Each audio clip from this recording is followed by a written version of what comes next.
oitavo ano, turma, eu coloquei um posterzinho. Hoje é o dia 27, dia 28, né? Hoje é dia 28. Eu coloquei um posterzinho falando que ia fazer uma revisão para vocês que não estão podendo acompanhar por vários motivos, que a gente sabe que a pandemia ainda está aí.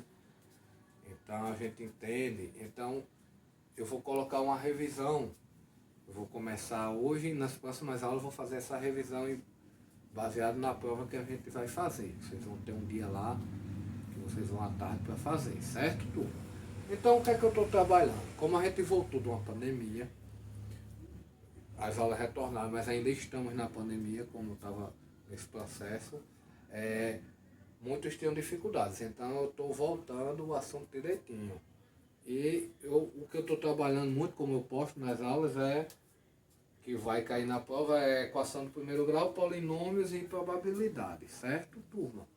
Então, a equação do primeiro grau, que como em aulas que vocês viram, nas aulas online que eu botava, que a gente tem que achar a incógnita, o valor de x, os polinômios, que tem a parte literal, que a gente tem que identificar, que eu botei, por exemplo, 2x2, que é um monômio, aí tem a soma dos polinômios, a soma dos monômios, que são os polinômios, então, e probabilidade. Tudo isso eu vou elaborar para fazer uma prova bem bacana, baseado na minha revisão, vai dar para vocês fazerem uma prova bacana, e no outro bimestre aí eu vou colocar assuntos novos. Certo, turma? Então, o que é que a gente... Hoje eu vou começar na revisão de probabilidade. Eu vou falar sobre a probabilidade. Certo? Na probabilidade, ela tem uma fórmula.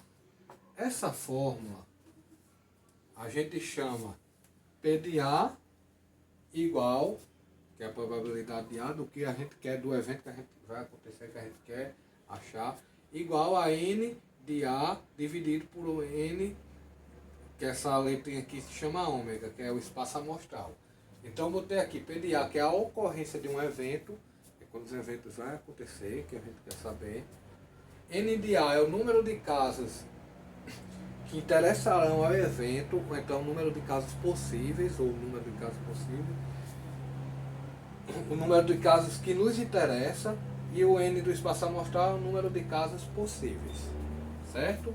N de A é o número da ocorrência de evento, é o número de casos que a gente quer saber, e o N do espaço amostral é o número de casos que são possíveis. Então, eu vou dar um exemplo da probabilidade de um dado, certo? Se lançarmos um dado aqui, como no exemplo, se lançarmos um dado perfeito, qual a probabilidade de sair um número menor do que 3? Então, a dica que eu dou, a primeira coisa que a gente tem que fazer é o quê? Que a gente sabe que o dado, ele vai do 1 ao 6. Então, eu arremessando o dado, ele pode dar 1, ele pode dar 2, ele pode dar 3, ele pode dar 4, ele pode dar 5, ele pode dar 6. Como eu botei aqui, existem 6 possibilidades. Então a gente sabe que as possibilidades vai ser quando a gente armar embaixo, que é o número de casos possíveis. Certo? Só que ele pergunta, um número menor. Então, quais são os números no dado que pode ser menor do que 3? Então, quais são? Quais são as ocorrências que podem ocorrer, que a gente... possíveis? É o número 1 e o número 2. Então, a gente sabe que existe o quê? Eu coloquei aqui P de A igual a N de A dividido por N no espaço amostral. Então, o que é que vai em cima? São 2 casos, porque isso pode dar 1 e o 2, então vai ser 2. E qual é o possíveis? Arremessado, 6. O que eu quero são 2, o que são possíveis que eu quero são 2. O que a gente quer achar. E aqui é o que são possíveis. Então vai ser 2 dividido por 6. Então, onde eu vou botar 2 dividido por 6, eu simplificando vai dar 1/3. Como é que eu simplifico aqui? Tipo, eu dividindo 2 dividido por... Botasse um 2 aqui dividindo, ó. E um 2 aqui dividindo. Aí aqui ficava 2 dividido por 2 dá 1.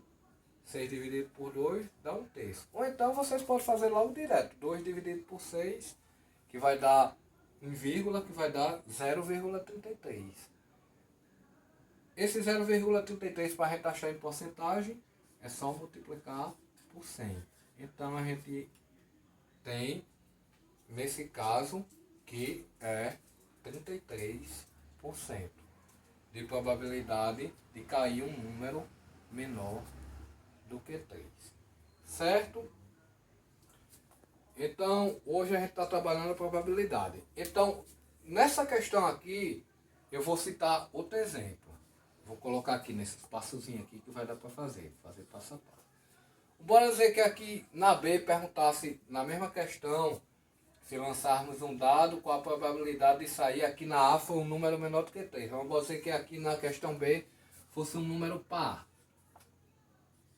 Um número par.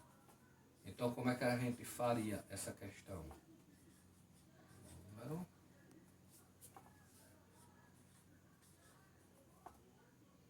par. Como é que a gente faria? Primeira coisa que a gente arma. Bota P igual. Quantos são possíveis?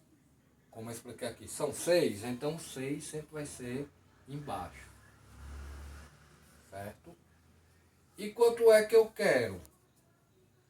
Quanto é que eu quero? O que é que pede? O número par. Então a gente sabe que no dado pode cair, então o número par aqui, eu botei que no dado pode ser de 1 a 6, ó, usando aqui o exemplo, de 1 a 6. O que é um número par? Vou colocar aqui para ficar mais fácil. Ó. O dado a gente sabe que pode ter 6 possibilidades, que eu botei aqui embaixo. Então a gente sabe que é 6 possibilidades de cair ao lançar o dado. Então ele quer um número par. Então o que é número par? É o 2, é o 4 e é o 6. Então quais são os números? Quantos são os números de casos que interessam ao evento? 3, porque ele quer um número par. Então 1, 2, 3. Então vai ser P igual a 3 dividido por 6. Fazendo direto, de cabeça aqui, 3 dividido por 6 vai dar 0,5. Esse 0,5 multiplicando por 100 vai dar 50%. Certo? Então, a probabilidade de cair um número par é de 50%. Se fosse de um número ímpar, também seria 50%. Por quê? Porque quantos números ímpares tem? 1, 2, 3. Aí eu fazia a mesma coisa. Ó, P igual a 3, que é os casos que interessam, e aqui é o que são possíveis. Então vai ficar 3 dividido por 6, ia dar 50%. Então se fosse um número ímpar, ia dar 50% também. Então, eu dei aqui uns exemplos para vocês entenderem o que é probabilidade. Então vai ser o começo da revisão, que vai começar a probabilidade. Depois eu vou fazer mais algumas questões de probabilidade e equação do primeiro grau e polinômios, para que não fique uma coisa extensa. Então por hoje eu estou terminando para que vocês entendam o que vai cair na prova. Vai ser baseado mais ou menos assim. Só que eu vou elaborar algumas questões de probabilidade num grau um pouco mais complexo. Mas vai ser sempre baseado nisso aqui. Tá certo, turma? Então, um bom dia e até a próxima aula de revisão.